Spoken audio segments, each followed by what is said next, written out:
আসসালামু আলাইকুম।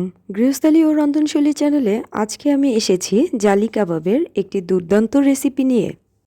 এই জালি কাবাব তৈরি করতে আমার লাগবে গরুর মাংসের কিমা। আমি এখানে 1.5 কেজি কিমা নিয়েছি। এরপর আমার যা লাগবে তা হলো পেঁয়াজ কুচি, পুদিনা পাতা কুচি, পেঁয়াজ বেরেস্তা, কাঁচামরিচ কুচি, আদা রসুন জিরার পেস্ট, মরিচের গুঁড়ো, ধনিয়া গুঁড়ো, ধনেপাতা, লেবু, চিনি এবং লবণ, লাল মরিচের গুঁড়ো এবং লাগবে 3 রকমের sauce, soya sauce, tomato sauce এবং বারবিকিউ সস। জিরা, জয়ফল, জয়ত্রী, দারচিনি, এলাচ, তেজপাতা, স্টার মশলা এবং গোলমরিচ একটু ভেজে নিয়ে আমি মিহি করে গুঁড়ো করে নিয়েছি। এছাড়াও লাগবে একটি ফ্যাটানো ডিম, বিস্কিটের গুঁড়ো এবং পাউরুটি পানিতে ভিজিয়ে নিয়েছি যেটা, এবং লাগবে টক দই। ভেজানো পাউরুটি থেকে আমি পানি নিংড়ে নিয়েছি। এবার আমি গরুর মাংসের কিমাটি একটি বোলে নিয়ে নিলাম। এরপর আমি একে একে এর উপরে পেঁয়াজ কুচি, কাঁচামরিচ কুচি, আদা রসুন জিরার পেস্ট, লাল মরিচের গুঁড়ো, ধনিয়া গুঁড়ো, লবণ, স্পেশাল জালি কাবাবের মশলা এবং টক দই দিয়ে এটিকে ভালো করে মেখে নেব। ভালোভাবে মেখে নিয়ে আমি এতে এই 3 প্রকারের সসটিও দিয়ে দেব। আবারও আমি এটি দিয়ে ভালো করে মেখে নিব।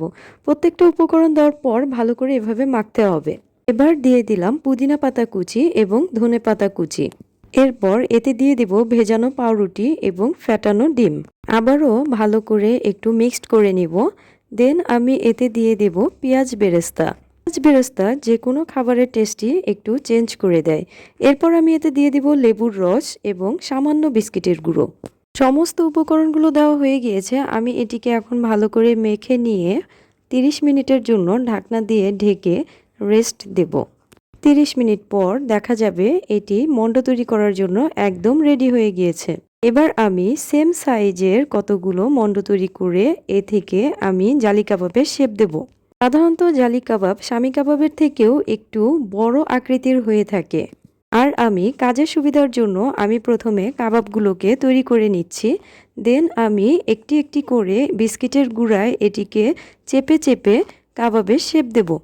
বিস্কিটের গুঁড়োর মধ্যে কাবাবটিকে ভালো করে 2 পাশ থেকে চাপ দিলে এইরকম দেখতে হবে এবং বিস্কিটের গুঁড়োগুলো কাবাবের গায়ে ভালো করে লেগে যাবে।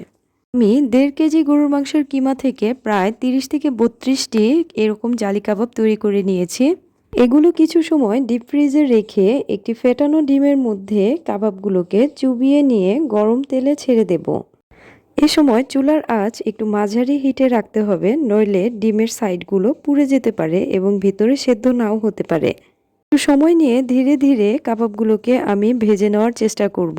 সাধারণত বিয়েবাড়িতে কম বেশি আমরা এই জালি কাবাব খেয়েছি, তবে বাসায় এইভাবে আপনারা এই জালি কাবাবটি তৈরি করে দেখবেন কতটা মজার হয়। কাবাবের উপর জালি করার জন্য আমি কাঁটা চামচের সাহায্যে ফ্যাটানো ডিমটিকে এভাবে ছড়িয়ে দিচ্ছি, এতে করে প্রপার জালি কাবাবের লুক আসে। কাবাবটি উল্টে নিয়ে উল্টো পাশেও সেমভাবে এরকম জাল তৈরি করে দেব।